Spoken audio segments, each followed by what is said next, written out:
Hello everyone. पिछली बार हमने किया था न्यूटन का कणिकावाद का सिद्धांत। 1675 में न्यूटन ने बताया था कि प्रकाश छोटे छोटे कणों के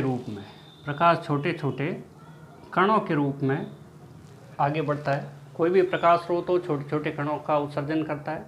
इन कणों का वेग निर्वात में प्रकाश के वेग के बराबर यानी कि 3 × 10⁸ मीटर प्रति सेकंड होता है। ये कण अदृश्य होते हैं और बाहरीन होते हैं, ऐसा न्यूटन ने बताया था। उस समय सर आइजैक न्यूटन का प्रभाव बहुत अधिक था। ये ब्रिटिश वैज्ञानिक थे और हाइगेन के तरंग सिद्धांत को ठीक तरीके से मान्यता नहीं मिल पाई। लोगों ने इसको स्वीकार नहीं किया। लगभग 200 वर्षों तक न्यूटन का कणिकावाद का सिद्धांत छाया हुआ रहा। वैज्ञानिक एक मत से प्रकाश को कण प्रकृति का मानते रहे। लेकिन 1801 में यंग द्विछिद्र प्रयोग हुआ। उसके बाद वापस ये बहस छिड़ गई कि प्रकाश कण प्रकृति का होता है या तरंग प्रकृति का होता है। यंग द्विछिद्र प्रयोग के पश्चात हाइगेन के सिद्धांत को मान्यता मिली। और हाइगेन के सिद्धांत की कुछ और बातें हैं, जिसमें एक बात और भी है कि हाइगेन ने बताया प्रकाश अनुदैर्ध्य प्रकृति का होता है। लेकिन बाद में फ्रेनल और यंग नाम के वैज्ञानिकों ने अपने प्रयोगों के आधार पर सिद्ध कर दिया कि प्रकाश अनुदैर्ध्य प्रकृति का नहीं होता है। बच्चों, प्रकाश को हाइगेन ने यांत्रिक तरंगें माना। जिस तरह से ध्वनि तरंगें यांत्रिक तरंगें हैं, उसी तरह से प्रकाश तरंगें भी यांत्रिक तरंगें हैं, ऐसा मानना था हाइगेन का। यांत्रिक तरंगें वो होती है जिनको आगे बढ़ने के लिए, संचरित होने के लिए, प्रोपगेशन के लिए माध्यम की आवश्यकता होती है। ध्वनि यांत्रिक तरंगें हैं। इसका मतलब ये ध्वनि तरंगें जब आगे बढ़ेगी तो इसको किसी न किसी माध्यम की आवश्यकता होगी। चंद्रमा पर वायुमंडल नहीं है, इसका मतलब वहाँ पर किसी प्रकार का माध्यम भी नहीं है, तो ध्वनि तरंगें वहाँ पर संचरित नहीं हो सकती। हम किसी प्रकार की बातें वहाँ पर नहीं कर सकते। ध्वनि तरंगों को आगे बढ़ने के लिए माध्यम की आवश्यकता होती है। ऐसा का ऐसा हाइगेन ने प्रकाश तरंगों को भी माना था। और प्रकाश तरंगों का जो वेग होता है वो c, ये है प्रकाश का वेग। इसका सूत्र होता है √ऑफ प्रत्यास्थता बटा घनत्व, माध्यम की प्रत्यास्थता बटा घनत्व। ये जो c है उसको ऐसे भी लिखा जा सकता है E और रो, जहाँ पे E माध्यम की प्रत्यास्थता है और रो जो है वो घनत्व है। प्रकाश का वेग बहुत अधिक होता है, 3 × 10⁸ मीटर प्रति सेकंड, यानी कि 1 सेकंड में 3 लाख किलोमीटर। वेग बहुत ज़्यादा होने के कारण हाइगेन ने अनुमान लगाया कि माध्यम की प्रत्यास्थता अधिक होनी चाहिए और घनत्व कम होना चाहिए।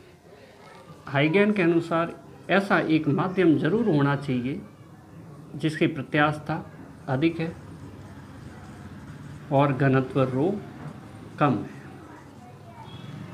ऐसे माध्यम को हाइगेन ने प्रकाशवाही माध्यम ईथर, लर्मिनी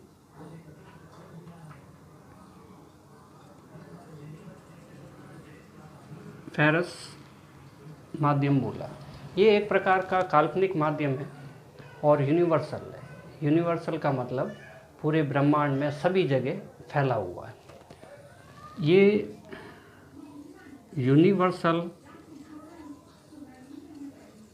और इमेजरी काल्पनिक माध्यम है। ये पूरे ब्रह्मांड में सभी जगह फैला हुआ है। तो दूसरे वैज्ञानिकों ने ये बात मानी नहीं, ईथर की कल्पना को स्वीकार नहीं किया। उन्होंने पूछा कि भाई ईथर अगर हमारे आसपास है, सभी जगह व्याप्त है, तो ये हमें दिखाई क्यों नहीं देता, इसका हमें अनुभव क्यों नहीं होता। तो हाइगेन ने बताया कि ये ईथर काल्पनिक माध्यम है और पूरे यूनिवर्स में फैला हुआ है। इसको हम तभी देख पाएंगे, अनुभव कर पाएंगे जब हम इस यूनिवर्स से बाहर जाएंगे।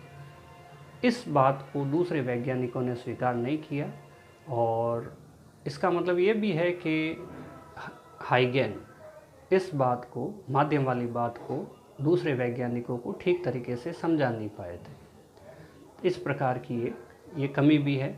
लेकिन थोड़े समय बाद में माइकल मोरले प्रयोग में ये सिद्ध कर दिया गया कि ईथर की कल्पना सही नहीं है, काल्पनिक माध्यम की कल्पना को सही नहीं माना जा सकता। ये माइकल मोरले प्रयोग के अंदर सिद्ध कर दिया गया। तो बच्चों, यदि प्रकाश को तरंग प्रकृति का मान लिया जाए तो कुछ घटनाएं ऐसी है जिनकी हम आसानी से व्याख्या कर सकते हैं, जिनको हम तरंग सिद्धांत की सहायता से समझ सकते हैं। लेकिन वहीं कुछ घटनाएं ऐसी भी है जिसको तरंग सिद्धांत के आधार पर समझा नहीं जा सकता। देखते हैं। तरंग सिद्धांत से जिन घटनाओं को समझा जा सकता है वह है परावर्तन, अपवर्तन, लेंस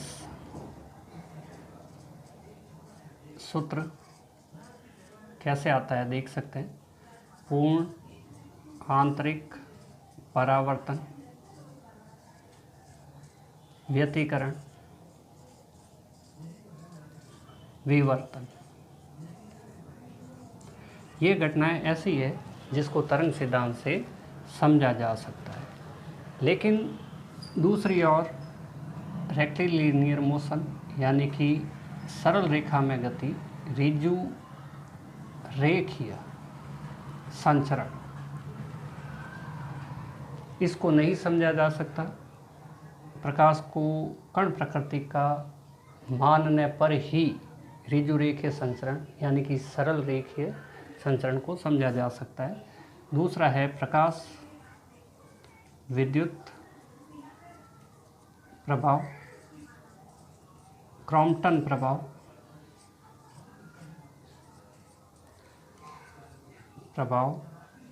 और ध्रुवण।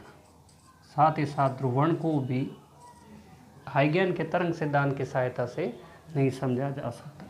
तो ये ऐसे सिद्धांत हैं जिनके लिए हाइगेन का तरंग सिद्धांत सही नहीं है। इन घटनाओं को कण प्रकृति के आधार पर समझा जा सकता है, जिसमें ऋजु रेखीय और प्रकाश विद्युत प्रभाव मुख्य है। तो बच्चों, इसके साथ एक बात और है कि अलग अलग रंग के प्रकाश का तरंग दैर्ध्य अलग अलग होता है। इसके साथ ही हाइगेन के तरंग सिद्धांत के कुछ सीमा बंधन है, कुछ कमियां हैं। इसमें से पहली कमी ये है कि कुछ घटनाएं जैसे प्रकाश विद्युत प्रभाव, सरल रेखीय संचरण, इनको हम ठीक से समझ नहीं सकते हाइगेन के तरंग सिद्धांत से। दूसरी बात ये कि हाइगेन ने प्रकाश के संचरण के लिए माध्यम की आवश्यकता को माना और एक काल्पनिक और यूनिवर्सल सर्वव्यापी माध्यम ईथर के बारे में बताया। ये बात उनकी गलत थी। तो माइकल मोरले प्रयोग में ये बात गलत सिद्ध कर भी दी गई। ये इनकी दो कमियां मुख्य रूप से है। तो बच्चों, इसके आगे हाइगेन का तरंग सिद्धांत ही हम तरंगाग्र कितने प्रकार के होते हैं उस रूप में पढ़ेंगे।